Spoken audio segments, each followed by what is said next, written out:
चांगलं दर्शन झालं। मी 3 दिवसापासून इथेच मुक्कामी आहे। मी 4 दिवस इथेच थांबणार आहे आणि आपण बघतात की यावेळेला मागच्या वेळेपेक्षा 20 ते 25% जास्त गर्दी वारकऱ्यांची या ठिकाणी, कारण पाऊस चांगला पडलेला आहे, पेरण्या चांगल्या झालेल्या आहे, दुबार पेरणीचं संकट फार कुठे नाही आहे आणि म्हणून वारकरी पांडुरंगाच्या दर्शनासाठी त्याला ओढ लागलेली होती वर्षभरापासून। तोही मोठ्या संख्येत आज या ठिकाणी आलेला आहे आणि म्हणून कुठेही या ठिकाणी त्यांची गैरसोय होऊ नये म्हणून शासनाने खूप काळजी घेतलेली आहे। माननीय मुख्यमंत्री महोदय परवा इथे येऊन स्वतः पाहणी करून गेलेत।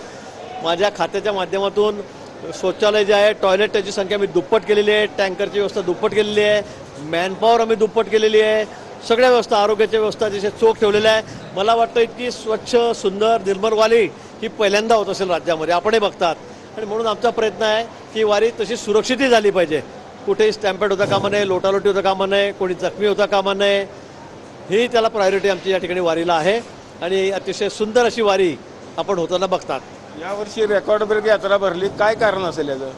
यावर्षी एक रेकॉर्ड ब्रेक यात्रा आहे। मागच्या वेळीपेक्षा पोलिसांनी मला सांगितलं की 20 ते 25% वारकरी जास्त आलेले आहेत, सगळे वारीमध्ये आलेले आहेत। याचं कारण हेच आहे की चांगला पाऊस पडलेला आहे, पिकंही चांगली आलेली आहेत, दमदार हजेरी पावसाने दिलेली आहे आणि म्हणून शेतकरी राज्यसुद्धा आता सुखावलेला आहे आणि म्हणून मला वाटतं वारकऱ्यांची गर्दी मोठ्या प्रमाणामध्ये या ठिकाणी झालेली आहे।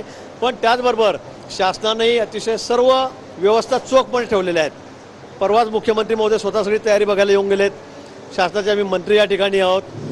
शौचालयाची संख्या कुठे स्वच्छता होणे म्हणून आम्ही दुप्पट केलेली आहे, टँकरची संख्या आम्ही दुप्पट केलेली आहे, स्वच्छता कर्मचारी आम्ही दुप्पट ठेवलेले आहे, स्नानगृह जे आहेत महिलांसाठी, चेंजिंग रूम, त्यांची संख्या दुप्पट तिप्पट आम्ही केलेली आहे।